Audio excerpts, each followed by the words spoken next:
देवाधिदेव महादेव की जय, माता पार्वती की जय। कैलाश पर आनंद फिर से व्याप्त हो गया है। आनंद ही भैया, भगवान शिव और माता पार्वती के बिना कैलाश सूना हो गया था। अतीत की पीड़ा भूल जाओ, वर्तमान का आनंद लो और गौरी शंकर की जय बोलो। कैलाशपति महेश्वर की जय, माता पार्वती की जय।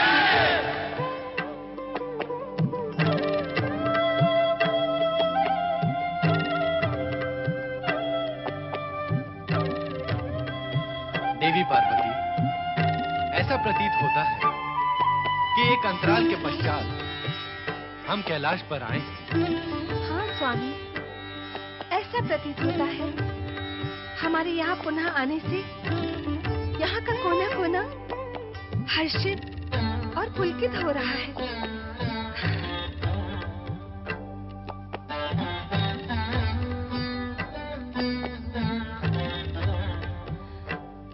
लगता है हमारे पुनरागमन से यहाँ का पवन भी नृत्य कर रहा है। प्रसन्न और पुलकित होकर पवन नृत्य मग्न है। प्रसन्न तो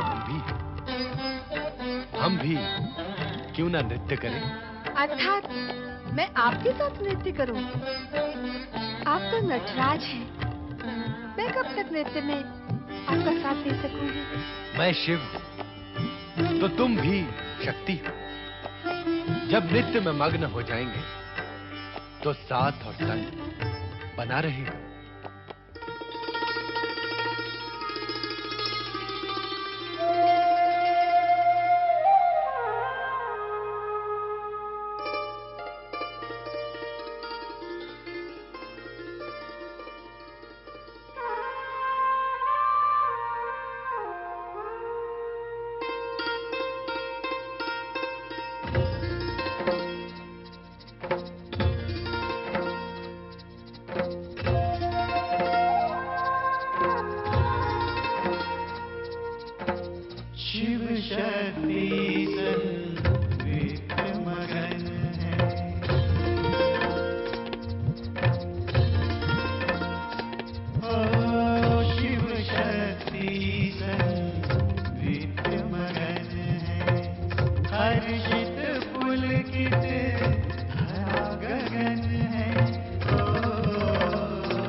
शिव है नैना। शक्ति ज्योति शिव है नैना। करते नमन इनको दिन रैना। शिव शक्ति नृत्य मगन है। शिव शक्ति संग नृत्य मगन है।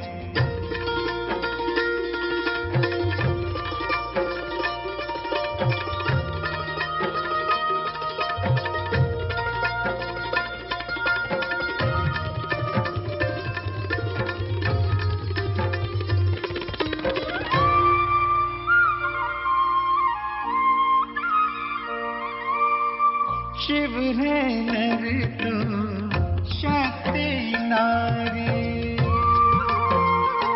ओ शिव है नर तो शक्ति नारी। इनसे चलती सृष्टि सारी। हर एक मंत्र का सार यही है। ओ हर एक मंत्र का सार यही है। निराकार साकार यही है। ओ शिव शक्ति नृत्य मगन है। शिव शक्ति संग नृत्य मगन है। हर्षित पुलकित धरा गगन है। ओ शिव शक्ति संग नृत्य मगन है।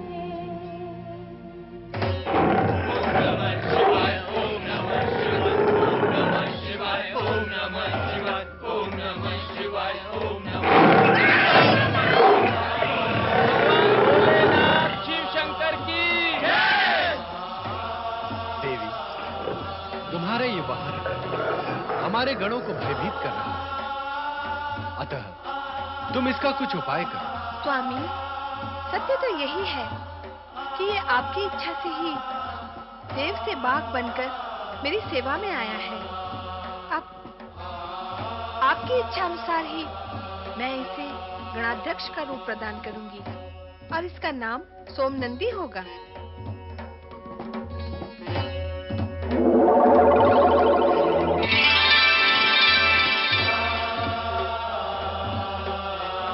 भगवान भोलेनाथ और माता पार्वती को प्रणाम। भगवान, बाघ बनने का मेरा उद्देश्य तपस्या के समय माता की सेवा और सुरक्षा करना ही था। वो कार्य तो पूर्ण हुआ, किंतु मैं माता की सेवा से मुक्त होना नहीं चाहता। भगवान, अब क्या सेवा करोगे सोमनंदी? अब मैं सदा सदा के लिए माता पार्वती के अंतपुर के द्वार पर द्वारपाल बन के रहूंगा। भगवान, गणाध्यक्ष नंदी, सोमनंदी अब तुम्हारा साथी है। देवी पार्वती की सेवा में इन्हें सहयोग प्रदान करना तुम्हारा कर्तव्य है। सोमनंदी के रूप में नया साथी पाके मेरा मन बहुत प्रसन्न है भोलेनाथ। माता पार्वती की सेवा में अब कोई त्रुटि नहीं रहेगी भोलेनाथ। नारायण नारायण। ओम नमः शिवाय। कल्याण भव।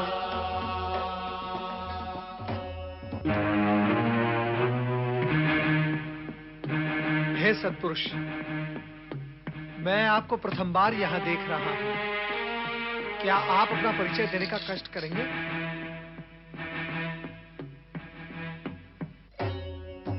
नारद, यदि तुम अपनी दिव्य दृष्टि से देखोगे तो तुम्हें तुरंत ज्ञात हो जाएगा कि ये देवी पार्वती का वाहन वही बाघ है जिसने। समझ गया भोलेनाथ, मैं समझ गया। आपके चरणों में आकर माता पार्वती के वाहन का भयानक रूप सौम्य रूप में परिवर्तित हो गया, मैं समझ गया।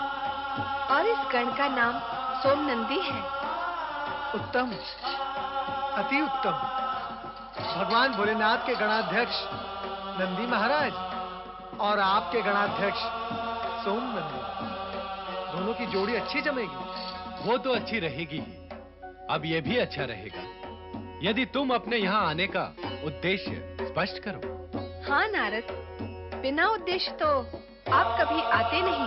माता, मेरे आने का सदा एक ही उद्देश्य होता है और वो ये है कि भगवान भोलेनाथ की आज्ञा से दुखियों का दुख दूर करना। इस बार किन दुखियों के विषय में कहने आए हो? माता, क्या आप शरणार्थी देवताओं और शुंभ निशुंभ के अत्याचारों से परिचित नहीं हैं? हे भोलेनाथ, अब ये दुख मुझसे देखा नहीं जाता, आप कुछ उपाय करें। नारद, अजन्मा गौरी पुत्री कौशिकी का अवतार किस लिए हुआ है? इस सत्य से तो तुम अनभिज्ञ नहीं हो। इसीलिए दुख से उबरने के लिए देवताओं के लिए यही उचित होगा कि वे उनकी शरण ग्रहण करें। शक्ति स्वरूपा माता, भगवान भोलेनाथ के इस परामर्श में क्या आपकी भी सहमति है? नारद, संपूर्ण कार्य तो दोनों की सहमति से ही पूर्ण होते हैं। मुझसे उत्पन्न कौशिकी को मैं समय समय पर पूर्ण सहायता प्रदान करूंगी। इस ओर से तुम निश्चिंत रहो। ओम नमः शिवाय। नारायण नारायण। जब मैं इन देवताओं से बचकर रहना चाहता हूँ तो ये मेरे पीछे पीछे चले आते हैं, और जब मैं इन देवताओं के हित के लिए इन्हें ढूंढता हूँ तो ये दिखाई नहीं देते। नारायण नारायण। मैं तो ये चाहता था कि इन देवताओं को उनकी दुख निवृत्ति का उपाय बताऊं, पर किसे बताऊं और कैसे बताऊं? किंतु मैंने प्रयत्न किया है। अब उपाय ना बताने का दोष मुझ पर नहीं। मैं तो चला भगवान श्री हरि विष्णु देवर्षि, उपाय बताएं, हमें निवृत्त होने का उपाय बताएं। हम तो स्वयं आपको खोजते हुए इधर उधर भटक रहे हैं। नारायण नारायण। यदि आप मुझे ढूंढते हुए इधर उधर भटक रहे थे तो मुझे आप दिखाई क्यों नहीं दिए? सत्य तो ये है देवऋषि कि शुंभ निशुंभ के अत्याचारी राक्षसों से बचने के लिए हम अदृश्य होने के लिए विशेष शक्तियों का प्रयोग करते रहते हैं। यदि आप अपनी दिव्य दृष्टि का उपयोग करते तो हम आपको अवश्य दिखाई देते। स्वर्ग विजेता दैत्यराज शुंभ निशुंभ की जय। स्वर्ग विजेता दैत्यराज शुंभ निशुंभ की जय। देवर्षि, आप भी अदृश्य हो जाए, अन्यथा वे आप पर भी प्रहार करेंगे। नारायण नारायण। स्वर्ग विजेता दैत्यराज शुंभ निशुंभ की जय। स्वर्ग विजेता दैत्यराज शुंभ निशुंभ की जय। स्वर्ग विजेता दैत्यराज शुंभ निशुंभ की जय। देवर्षि, इस संकट की मुक्ति के लिए हम क्या करें? देवराज, भगवान भोलेनाथ ने परामर्श दिया है कि आप माता पार्वती से उत्पन्न देवी कौशिकी की शरण में जाएं। देवी कौशिकी की शरण में जाएं? हाँ, शुंभ निशुंभ का अंत उन्हीं के हाथों होगा और माता पार्वती इस महान कार्य में उनकी सहायता करेंगी। बताएं देवर्षि, देवी कौशिकी कहाँ मिलेंगी? हम इसी समय उनकी शरण में जाना चाहते हैं। हिमालय के उच्च शिखर पर उनका महालय है। आप चलें मेरे साथ। मैं भी देवी कौशिकी के दर्शन के लिए अति उत्सुक हूँ। देवी कौशिकी की जय। शक्ति स्वरूपिणी महादेवी कौशिकी की जय। शक्ति स्वरूपिणी महादेवी कौशिकी की जय। शक्ति स्वरूपिणी महादेवी कौशिकी की जय। ये महादेवी कौशिकी है कौन? महादेवी कौशिकी की जय। शक्ति स्वरूपिणी महादेवी कौशिकी की जय। शक्ति स्वरूपिणी महादेवी कौशिकी की जय।